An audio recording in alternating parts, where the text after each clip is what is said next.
Welcome to Basketball Heads Live. I'm your host, Glenn Poole Harding, and tonight we have a very special guest, Long Island Lutheran legend and UMass great, Coach Kennard Robinson. And this show is sponsored by Styles by Nita and Unique Creations. Let's do it. Y'all ready?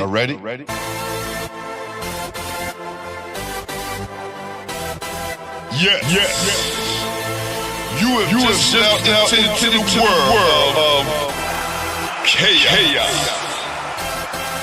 Where everybody goes hard.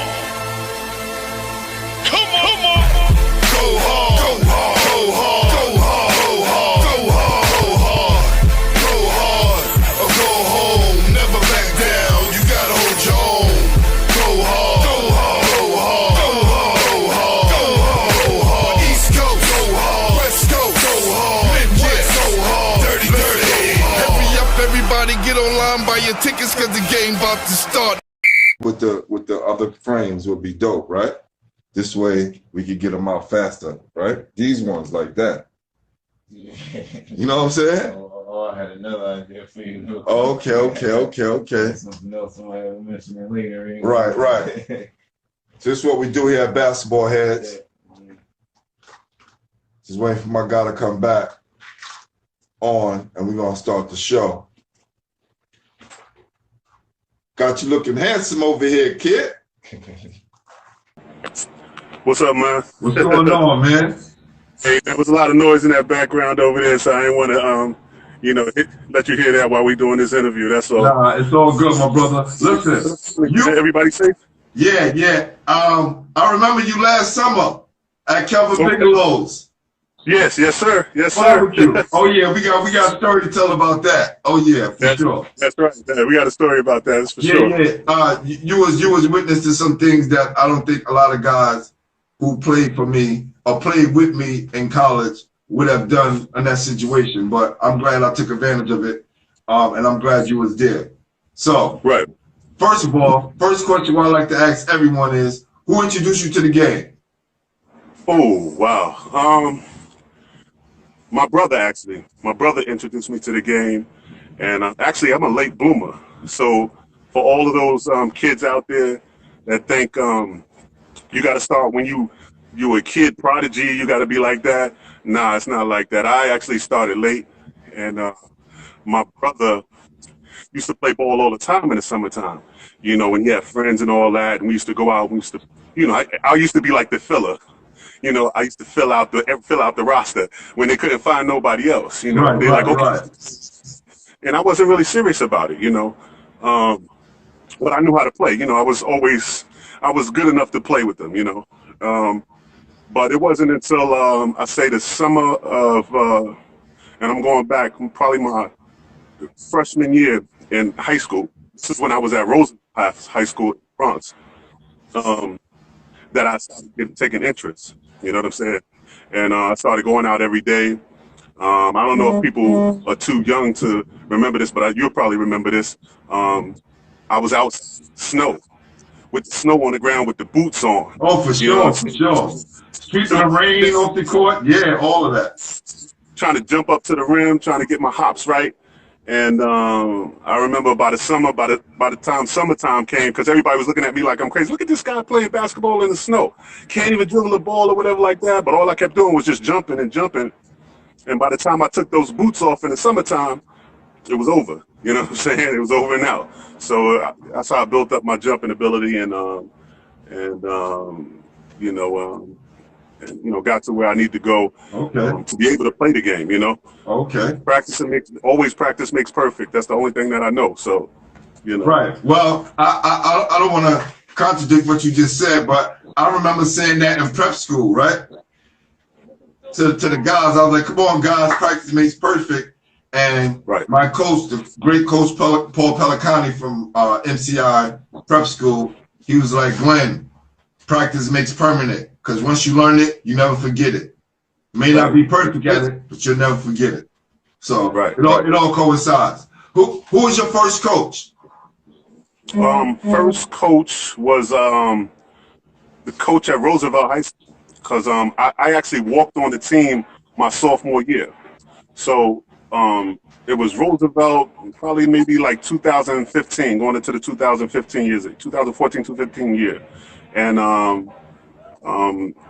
he was my first coach because he was like, okay, you know, we already got our team, but yo, I like how you could block shots because that's all I could really do at that time. I could run and I could block shots. So he was like, okay, I'm gonna keep you on. I was raw, you know what I'm saying? Because I had just really started the game, started learning it, and yeah, he was the first coach. Okay. And are you from Roosevelt? No, Roosevelt. When I say Roosevelt, because I'm from the boogie down. I'm straight from the Bronx. I'm still from the Bronx. So when I say Roosevelt High School, I see Roosevelt High School in the Bronx. Oh, you know, okay. right from Fordham University. You know what I'm saying? Got you. Yeah, because I'm like I said, I'm originally from the Bronx, and it wasn't until I had a teammate named Anthel Hicks at that time. He wound up going to Al Savior and Al Savior Lutheran, and he's the one that actually introduced me to Ernie Leutch at the time at Riverside Church. It was like, man, we need a big man to come out, you know, who can block shots. Come out with me, and boom, I made the team that night. I think I had like good damn near 20 blocks or some shit like that. Wow. Yeah. So yeah, you know, so he was like, oh yeah, we're gonna keep this guy right here, you know. So yeah, so from there on, that's it. That's all it wrote, because after I started playing with Riverside, you know how I go. We traveling from here, we traveling each town. It opened up a lot. It opened up my eyes to everything, because all I knew was the block. You know what I'm saying? All I know about was playing around the block. But, you know, by me traveling, going to Atlanta, going to, you know, California, even going overseas, you know, it opens your eyes, and it makes you understand why people are the way they are and how they live. You know what I'm saying? It makes you real sensitive to, you know, how they are, because it always answers the question of, you know, well, why do they do that? Well, why do they do that? And then you find out, yo, they do that at their home. This is how they live. You're like, oh, okay. You start understanding, you know. So traveling, you know, was the best thing for me. And by playing with Riverside, I got that scholarship to go play at Long Island Lutheran my junior and senior year. And that's where I made a name for myself. Who was on that Riverside team with you? Oh, man. Okay, so we had Kenny Anderson at times, Conrad McCray, Rest in peace. Adrian Autry, Brian Reese, man, so many people. Red and Reese, Franklin Weston, who wound up on the pit. I'm trying to think off the top of my head. You already named some beats already, man. Yeah, Anthony Cade. Wow. I think when we did the traveling team, we had Malik Sealy with us, and we had Gordon Winchester with us too. Wow. When we did the traveling teams, yeah. So yeah. That's real. So, and I remember you saying, you know, before Riverside, you were just playing on the block, right? Yeah, just playing on the block. I was just, like I said, man, like all I knew was the block. You know, when you're growing up, you don't know, you know what I'm saying? Like I said, I'm raised by only my grandmother. You know, for those who have that one parent household, you know, my grandmother didn't know about no basketball. She thought basketball was baseball, or baseball, you know, basketball was football. She don't know no better, you know, bless her heart, you know, in heaven. But yeah, you know, so I didn't have no real guidance except my brother who knew about it, you know what I'm saying? And because he wanted to, you know, when I started getting serious and they were actually better than me, you know, all they kept talking about was, hey man, we got to get down with Gauchos at Riverside, and I wound up being the first one to do it. You know, man, they always been talking about it, so it was like, okay, I'm doing it, let's go. You know. Who was the best player in your neighborhood at the time? In my neighborhood, oh man, we had a lot, but it was like probably like maybe like street ball legends, man. Yeah, who was it? Man, what's my Manny name? I can't think of his name. We had a kid by the name of Leroy. We had a kid by the name of this guard who was real nice, who went to Kennedy at the time, Kennedy High School, who was crazy nice. I forget his name at the time. You know, so many years back, man. You know, you can only remember but so much, so much stuff. Ain't nothing wrong with that, brother. I know it's a But, long time. around the way, around that way, like where I was, you know, we had Mashburn, Jamal Mashburn coming out over there. That's official. That's Around where I lived official. out. Who else was in the Bronx at that time? Reese was in the Bronx at that time. Uh, just trying to think about who was there. My man Keith Bowman. We had the Twins at that time, and I don't know, the Twins for you it might be different from the Twins from I know from around. Yeah, so the Twins who were nice too. So it was a lot of guys. It was a lot of guys that were nice at that time. It was a lot of big men, man. Back in the day, yes, the big definitely. men coming out of New York who was nice. You know what I'm saying? We had the Rads. We had Rad, Eric Mobley at that time. You know, I'm coming up at the time where we had Allen Houston, Shaquille O'Neal. You know, that's back then. So it was big time names back at that time. You know, Alonzo Mourning. You know, during that time. That's real. That's real. Yo, Garfield, ask Reese what's up with the show, man.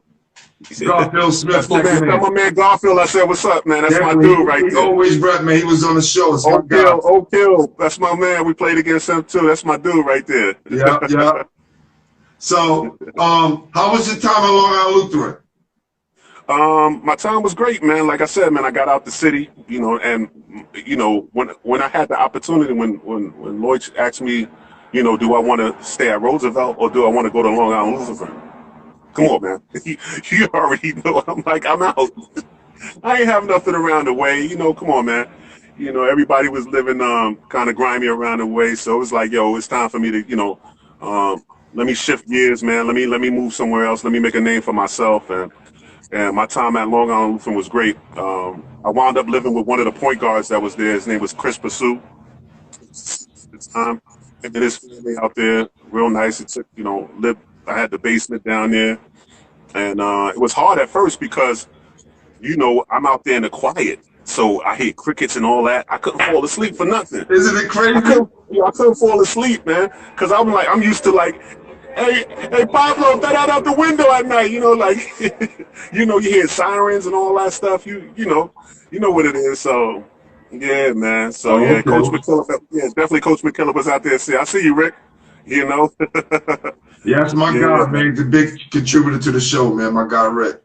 So, who were some of the guys that was on the team besides the guy you lived with? So it was a guy by the name of Alan Fields, Brian. I want to say Brian Clifford. Brian Clifford. He wound up going to Iona. Like it was like 5 of us that went to D1 schools at that time. But we had like our front line. Mad big, and they always been mad big, but our front line, me, 6'9" at the time. We had a 7-footer. We had Brian, 6'7". We had a 6'4", 6'5" guard, Chris Pursue, and then Allen, who was probably the smallest on the team, at like 5'9". But we ran through the island. You know, everybody else was shorter than us, man. So it was like we only had real competition when we left the island. You know, once we played like the Oak Hills and you know, going up to Maryland and you know playing those teams like North Carolina, Greensboro, going out of state. Those were those teams that gave you that fire. So you know that's where you really proved yourself right there. You know. Okay, who did you pat in your game after? Oh wow. See, at that time, one thing that I could do really good, at that time when I got to my junior year, I could run really fast. And for my size, when I became 6'10", me running real fast, most of them, they couldn't run as fast as me. So I would be running with guards. So I would love to play with a fast guard because if I was playing with a Kenny, he knows I'm already down court already. I'm right behind him. So out of my game now, whoever can get down court fast. If they can get down court fast, man, that's me. You know, I'm always running. You didn't watch anybody back in the day that said, you know what, I'm gonna do what he does. I'm gonna take what he does. Like you didn't. There was nobody you. Well, I wanted to. Like I said, back in the day, it was all about the big men. So I was always loving some Kareem, man. Kareem Abdul-Jabbar.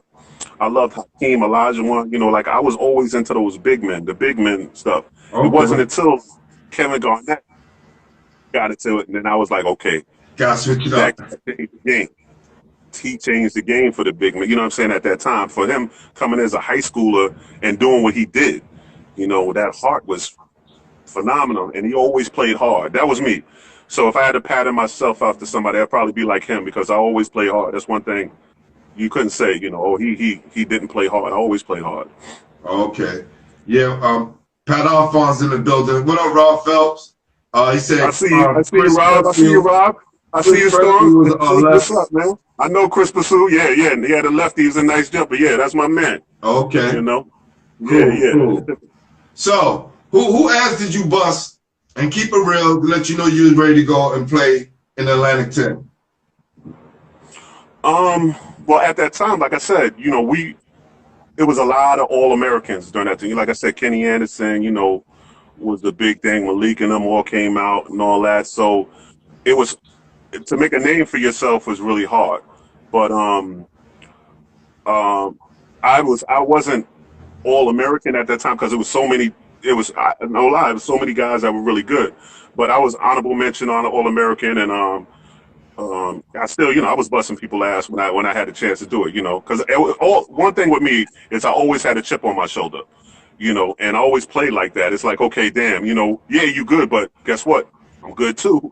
And I never talked out there. I wasn't a talker. I was all about proving it on the court. Never a talker. So I never talked junk. I always just proved it out there, you know. So there was never Yeah, the a church was a defining squad. game. The church was a squad. There was no defining game that a player that you played against to let you know you was ready. Because we all have those games. Okay. Well, I know when we was playing against Oak Hill. Now when we playing against Oak Hill, I was probably the only one on my squad that scored. So you know what I'm saying? Like I had like maybe 17, 18 points, 9 rebounds. And the reason why is because I knew all the guys that was already on the team. Most of them were Riverside and Gaucho guys. So I was like, yo, man. And the guards that we had, there weren't no comparison to who Oak Hill had at that time. So, you know, those guys, you know, but I held my own. I did what I had to do. You know, Garfield could jump for me too. He knows what's up. But, you know, we couldn't do nothing against that team. That team was like an all-American havoc team. They just rage havoc on people, man. They're crazy, you know. But I had a lot of games. I had a lot of good games down in North Carolina. I went against a kid from North Carolina who wound up going to UNC. Was pretty good. Jerry Walker, them we played against New Jersey and them. Jerry Walker, Terry DeHare. Yeah. You know, I had a good game against them. Real good. I'm just trying to jump off the names. Went to Maryland. We played a couple of guys that went to Georgetown. Out bust their ass. But we was all over the place, man. You know, it's just like it was crazy. Playing with the church, and you know, one of the definitely top AAU programs to come out of New York City. At that time, yeah. Who was the school that was recruiting you? Okay, so we had the schools that were going in that were recruiting me at first. Like I said, Pittsburgh came late in the picture, A-10, mostly all A-10, ACC, North Carolina State, North Carolina. North Carolina didn't really come into the picture till later. Not Syracuse, probably like we could say St. John's. I'm trying to think out of the Big East at that time. Connecticut, UConn. You know, so many schools, man. You know, Arizona State. We're talking about out west, UCLA. Why UMass? Why UMass? Because so check it. I was at when I was at 5-star camp, and most of these guys can attest to it who came out there. You know, usually you go to the last session at 5-star camp because it's the best session. You know, so I see a lot of Hawks in the building. That's right, Riverside representing. I see you. So yeah, so you usually go to the last session, and the best players are there. Grant Hill was there at that time. My man, the shooter from Kentucky at that time, who was really good. I forget the kid's name, But everybody was there. Conrad, all of us from the city was there. Reese, Red, all of us was there. And Coach Cal was up there. He actually just left. What's my man Garfield said was Holmesdale. Right, Holmesdale. Definitely, Garfield, you got it right. So what happened was I met Coach Cal up there, you know, and I didn't even really know Coach Cal like that. I just liked his style. His style was real smooth. He was like, yo, listen, came up to me real honest. He was like, listen, I got a program I just got hired to. I'm bringing 2 guys there.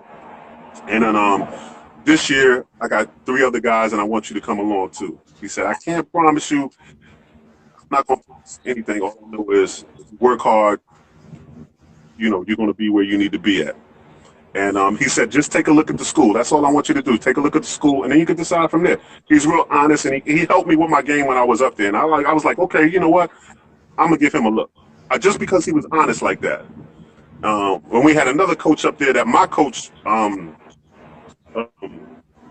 my school wanted me to go to, and he was from Providence. At that time, it was, what's his name, Rick. At that time, not Rick Pitino, but Rick Carlisle. Rick, not Rick Carlisle, because he wasn't there. Rick Barnes. Yeah, Rick Barnes. There you go. You got it, Rick Barnes. But he was bothersome, man. It was like I was like, I ain't really, you know what I'm saying? I couldn't dig that. I like, okay. He was like, you coming to the school? You coming? I'm like, I don't even know you. Like, I don't even. You know, I had a kid. Just like a street kid. In fact, y'all don't know you. What you doing, man?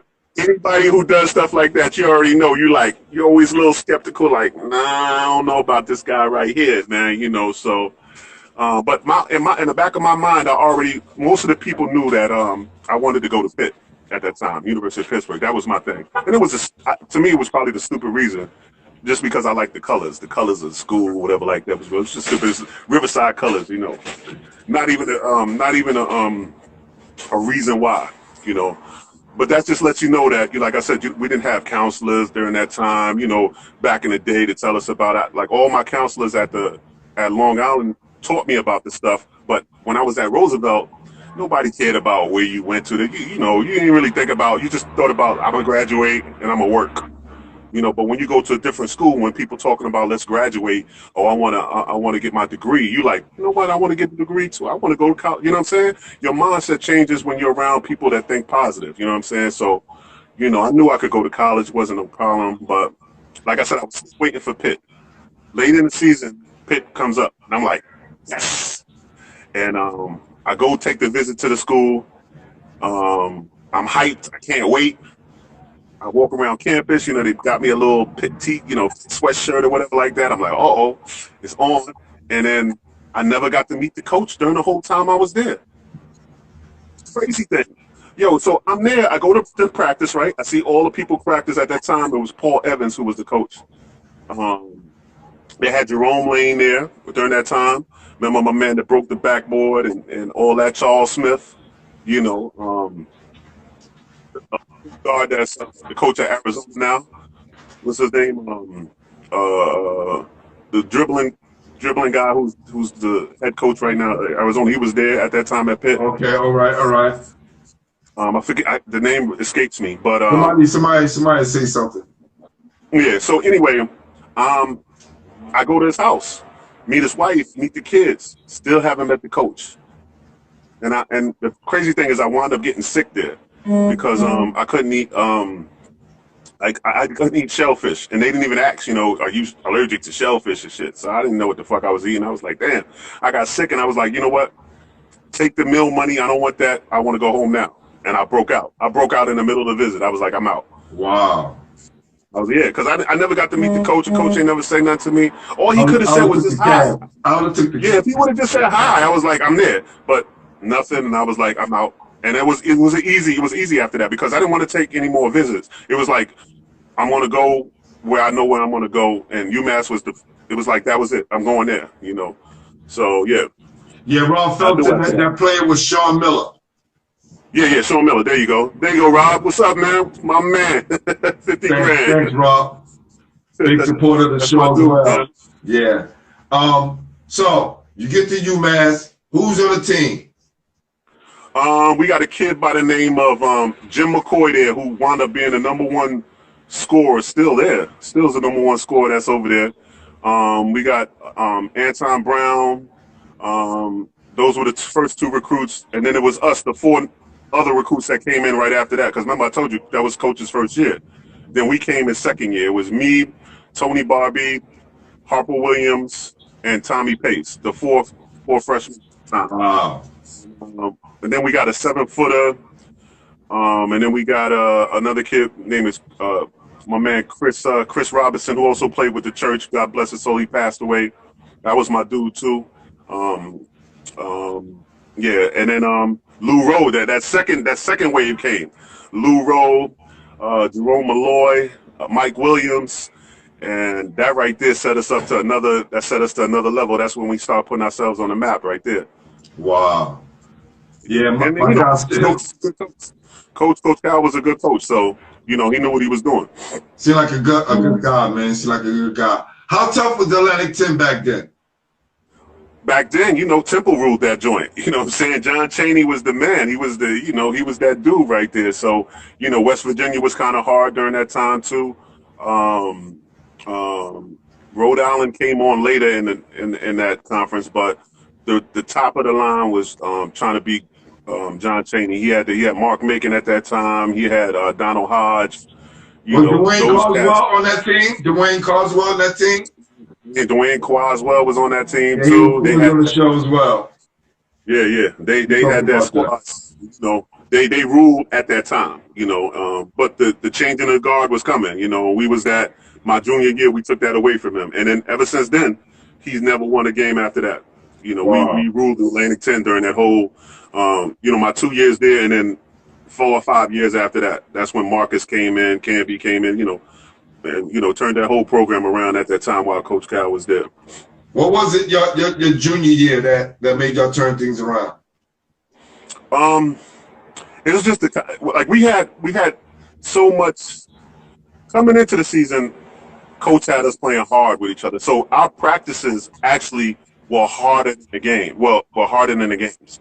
So the practices that we were having, we were going in, we like some of the blows with each other, but we loved each other. But you know how when you go hard, and you know what I'm saying, and your adrenaline is up. We used to be scrapping on the ground and jumping on. We didn't take no joke.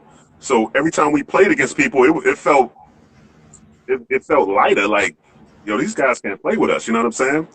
I mean, look at it, 35-5 that year. So yeah, that's real. Second best record next to Duke. So wow. Phil Smith said the Riverside practices was like that as well. Yeah, exactly. It was hard, man. But what you did, you learned. You know what I'm saying? You learned a lot because you knew to bring your A game. If you ain't bring your A game, you might as well be on the side, man. That's it. That's real. That's real. And that's why, the theme song to the show is Go Hard, right? Because, coming up in New York City, that's all we know. You go hard or you go home. Right. You got to do that because, and I say, when I started coaching, that's all I know. All I know is if you go hard, effort is half of your game. If you playing with a lot of effort, you're gonna do well. You know what I'm saying? Effort is half the game. And it don't take talent to have effort. Well, when you like all conference, anything your junior senior year? My junior senior year, I was no, we had too many. It was too many cats on our squad that was like, that brought it like that, and I was a part of it, man. You know what I'm saying? A part of the magic. I did my thing defensively. I scored here and there, when I needed to, or whatever like that. I didn't have to put up big numbers because I didn't have to, because our team was like that. We had all-star 5 players all scored in double figures. And it's so crazy, right? Because yourself not being, All-American or the top tier player, you still got to the Atlantic 10, one of the toughest conferences in the country, and did your thing. And I think a lot of time kids are so caught up in the name factor of the school instead of going somewhere and building something. You were part of the building process at UMass, and now everybody know what UMass is about. Listen, I'm gonna tell you this, and I tell this to everybody when I first started playing at UMass. When I first went to UMass, and I had to sit out my first year. You know, my first year I had to sit out because I was a Prop 48, and I don't know if people know what that is. Yeah. Back then, they had to sit out because you didn't do well on the SATs. Yeah, caught that. I was always great in schoolwork. So it took me a while when I came back my sophomore year because I was out for that year to get into it, you know, get back into the swing. It's different when you off the court compared to playing on the court with, you know, college players who are men. Right. You know what I'm saying? Yeah, I built myself up. I was in the weight room, but that's nothing compared to playing. So, you know, you always have to come in with the mindset of, okay, all right, I know I need to get back into what I'm going to do. Right. But it wasn't until later in that year that I started coming back into what I need to do and get there. And the biggest thing is you have to understand what a program is. Yeah. And I like I said, when I first got to that program, everybody used to be like, yo, you play for this school? The people at the school be like, you play for this school? And in like 2 years, they turn around and be like, do you know who you are? Wow. Do you know who you are? I'm like, yo, so you get to see that. You get to see the beginning and you get to see to the end, like how it is. Like, we couldn't go nowhere. It was crazy on campus. So, you know, we understood what it was how to get there. So we never took it for granted. You know what I'm saying? We never took it for granted. We was like, okay, if we built this time to get here, and we made sure the freshmen under us understood, like, yo, it took us a while to get here. You need to stay on board and understand that it takes time to build to get to where you need to go at. And you know, and it played well for me when I played overseas. You know what I'm saying? Because I always had that mindset, like, yo, it takes a little bit, but you're gonna get where you need to go if you stay hard and you practice hard. And I was always practicing hard. I was always the last one in the gym. I was always, you know, because that's all I knew. You know. And where's some of the places you played overseas? The first place I played overseas, one of the good friends of the team, alumni, was like, "Hey, listen, come on, I got a place that you want to play at. If you want to try to, you know, do your overseas thing." It was out in Indonesia, and I was like, "Indonesia got a team?" He was like, "Yo, they just starting the league. It's a startup league. Go out there, make a name for yourself, and you'll be good." I said, "Okay, cool." So I jumped on it. You know, I worked hard as I could, whatever like that. Was in shape, went out there. And when we got out there, it's all the way across the waters. It's like 21, 22-hour flight, crazy long. But experience I'll never forget. So we get there, and then they have a draft. So all the people that I was on the plane with, because we all met in California, all the players that were going to be playing over there. And I don't know if people know that everywhere you go, they always take two foreigners per team. And two foreigners could mean anything. Two foreigners could be American or a French guy, or American and American, or American and Switzerland. You know, two foreigners basically. And usually it's two Americans, but sometimes it's not. So we're over there, and they did a draft because it was a new league. They wanted to do a draft, so we had to play against each other. So the guys that I was playing against, they were mostly all from the West Coast. There was one other guy that came out there from me. His name was Craig Berry. He played on my team, and he flew out there with me, and so we did the draft thing, and I actually was way better than everybody over there. So I was the number one pick. Which, you know, when you're the number one pick, you go to the last team. That's right. Yeah. So the crazy thing is, we playing during the season, I was the only American on my squad because we were the worst team. But what happened was, it was like almost a blessing too, because now I got to do everything. You know what I'm saying? So I started creating my game. You know what I'm saying? Started really working on my game. And then the first half of the session, the first half of the season, I wasn't really. I'm gonna say I was bullshitting. Now, bullshitting was like still scoring 18 a game, 17 rebounds, you know, maybe 10 block shots. That's bullshit. And I said, you know what? The second half of the season is on. So I really dedicated myself. I said, I'm gonna get a little sky hook. You know, let me get a little sky hook right there with unstopping. I started working on that. So I said, okay, I'm gonna play down low. Because before I was like shooting threes, you know, you all out of your space. At that time, I was like, nah, you know, now I'm gonna just do my game. And when I did that, shit, I started averaging like 45 points, 35. It was crazy.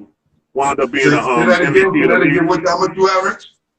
I was averaging 45 points, 25 Dang. rebounds, 16, 17 block shots a game, easily, because like I said, nobody could run with me. Nobody was faster, and the forwards and the forwards and the centers that were out there were way slower than me. So I'm 6'10" and I play center, but I'm really a forward. I would be a small forward at that time in the NBA. Right. You understand what I'm saying? So they're like, damn, I can't catch this motherfucker. Like, yeah, you're not going to catch me either.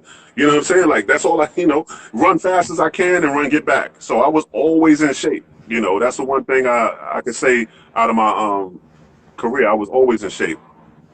So one thing they couldn't take away from me.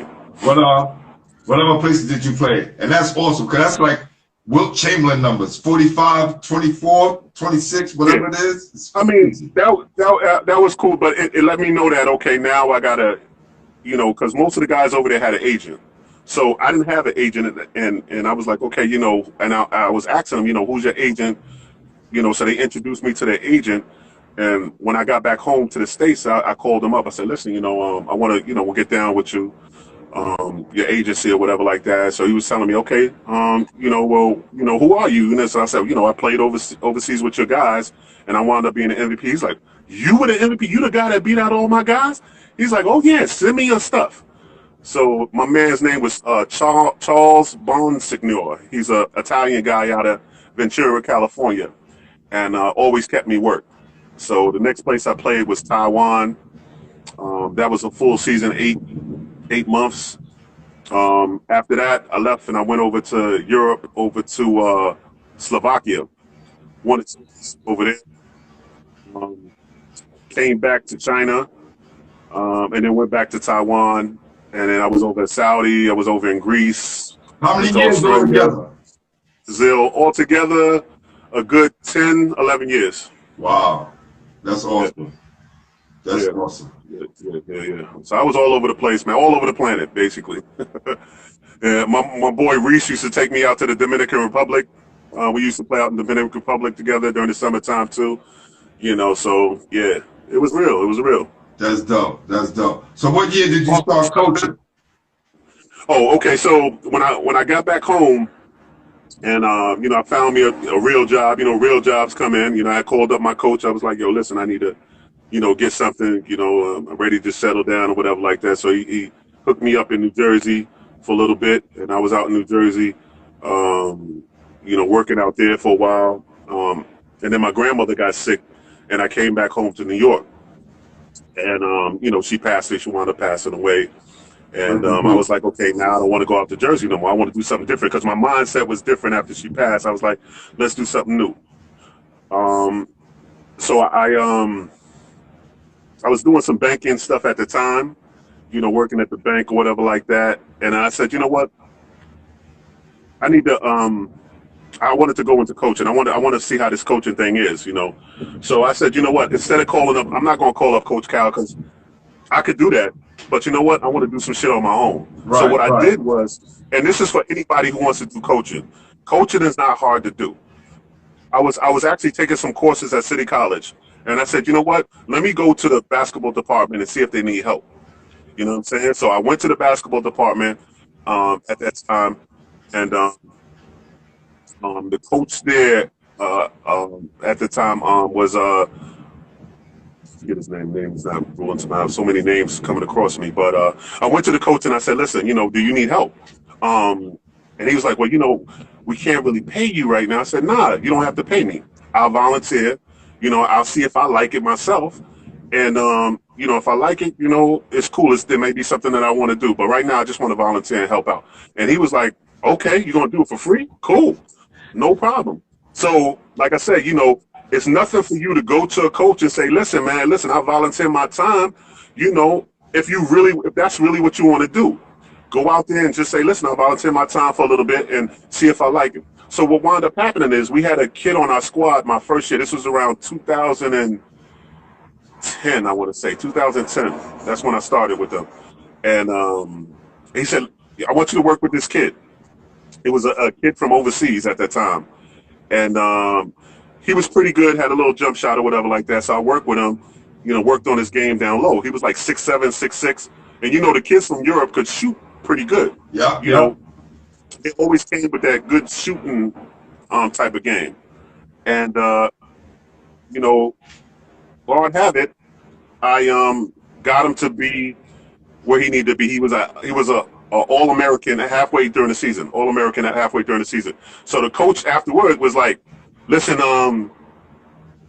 we want to pay you next year to come next year. You want to be the coach next year? You want to be assistant coach? I was like, okay, if you want to pay me, cool. But I was just having fun doing it for free for now. But if you're going to pay me, I'll take it. So, yeah, that's how I started coaching like that, yeah. So I knew that I liked it after that, and I was like, okay, this is something that I might want to do. And then, I stuck around.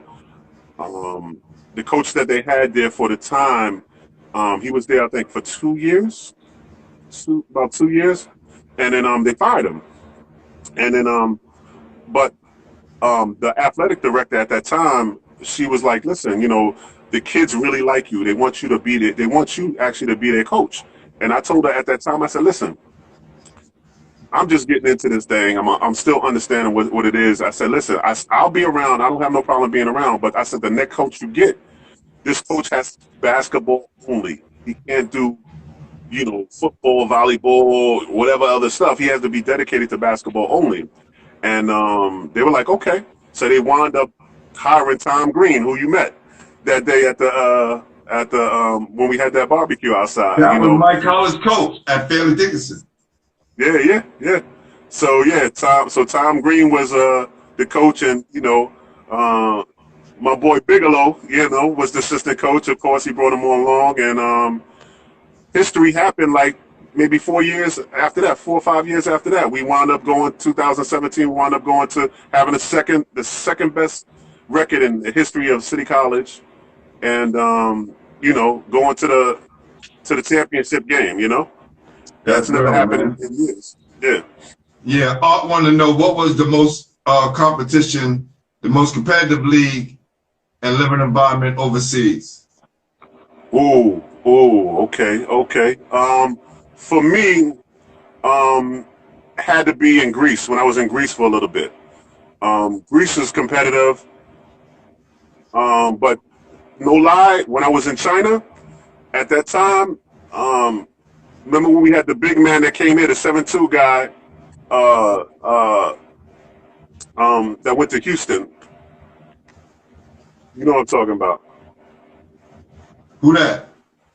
The 7'6" guy that wound up going to Houston. The big tall Chinese guy. Oh, Yao Ming.